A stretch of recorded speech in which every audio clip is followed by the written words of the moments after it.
नमस्कार दोस्तों, आज के हमारे इस वीडियो में हम आपके लिए आमल की एकादशी की पौराणिक व्रत कथा लेकर आए हैं।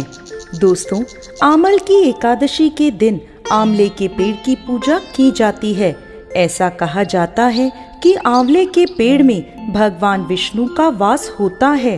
भगवान श्री कृष्ण ने गीता में कहा है, मैं वृक्षों में पीपल के समान हूँ तथा तिथियों में एकादशी के समान हूँ, जो मनुष्य के लिए कल्याणकारी है। यह आमल की एकादशी सभी पापों का नाश कर व्यक्ति को मोक्ष की प्राप्ति कराने वाली है। इस एकादशी की महिमा को जानते हुए धर्मराज युधिष्ठिर बोले, हे जनार्दन, आपने फागुन के कृष्ण पक्ष की विजया एकादशी का सुंदर वर्णन करते हुए सुनाया।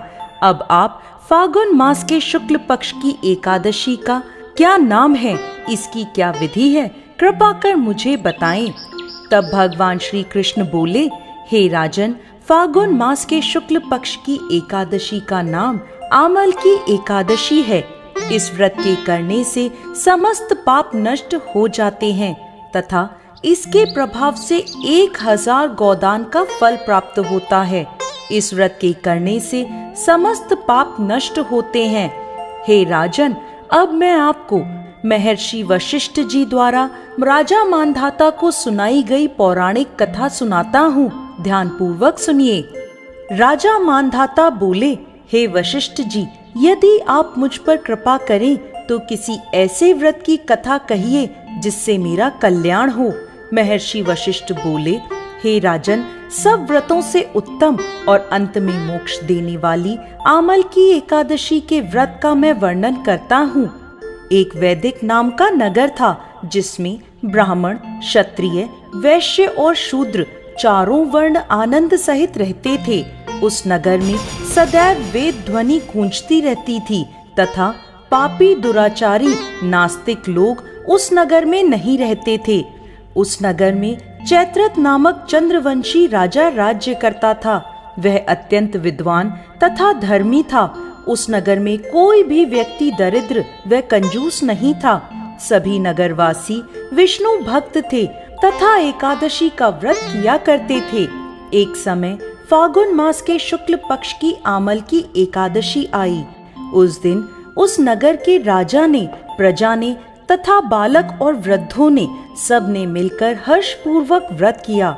राजा अपनी प्रजा के साथ मंदिर में जाकर कुंभ स्थापित करके धूप, दीप, नैवेद्य, पंचरत्न आदि से आंवले का पूजन करते हुए कहने लगा, हे धात्री, तुम ब्रह्म स्वरूप हो, तुम ब्रह्मा जी द्वारा उत्पन्न हुए हो और समस्त पापों का नाश करने वाले हो। तुम्हें नमस्कार है। अब तुम मेरा अर्घ स्वीकार करो। तुम श्री रामचंद्र जी द्वारा सम्मानित हो। मैं अपनी प्रार्थना करता हूँ, अतः आप मेरे समस्त पापों का नाश करो। उस मंदिर में सब ने रात्रि में जागरण किया। रात के समय वहाँ एक बहेलिया आया जो अत्यंत पापी और दुराचारी था। वो अपने परिवार का पालन जीव हत्या करके किया करता था। भूख और प्यास से अत्यंत व्याकुल वह बहेलिया उस जागरण को देखने के लिए मंदिर के एक कोने में बैठ गया और विष्णु भगवान तथा एकादशी महात्म्य की कथा सुनने लगा। इस प्रकार अन्य मनुष्यों की भांति उसने भी सारी रात जागरण करके बिता दी।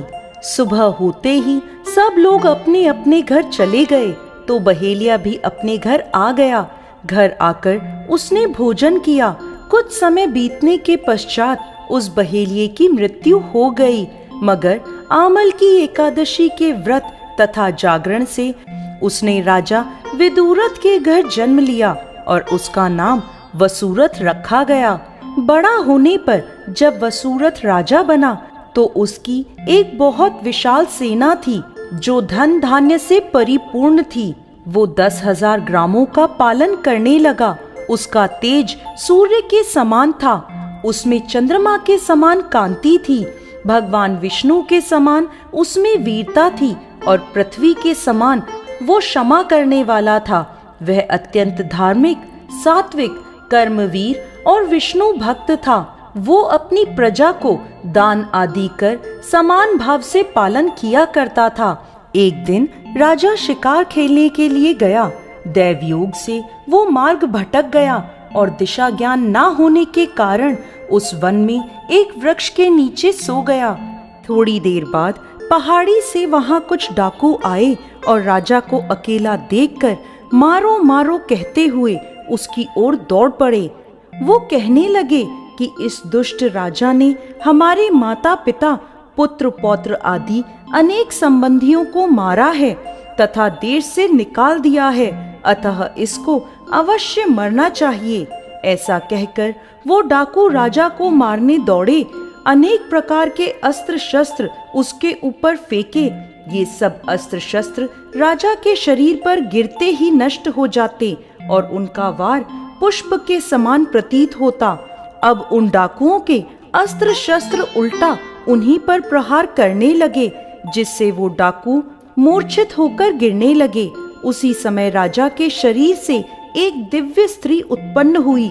वह स्त्री अत्यंत सुंदर होते हुए भी उसकी भ्रकुटी टेढ़ी थी। उसकी आंखों से लाल लाल अग्नि निकल रही थी, जिससे वह दूसरे काल के समान प्रतीत होती थी। वह स्त्री डाकुओं को मारने दौड़ी और थोड़ी ही देर में सभी डाकुओं को मार दिया। जब राजा की नींद खुली तो डाकुओं को मरा देखकर वो सोचने लगा कि इन्हें किसने मारा, इस वन में मेरा हितैषी कौन है। वह ऐसा विचार कर ही रहा था कि तभी एक आकाशवाणी हुई, हे राजन, इस संसार में विष्णु भगवान के अतिरिक्त कौन तेरी सहायता कर सकता है। इस आकाशवाणी को सुनकर राजा अपने राज्य में आ गया और सुखपूर्वक राज्य करने लगा।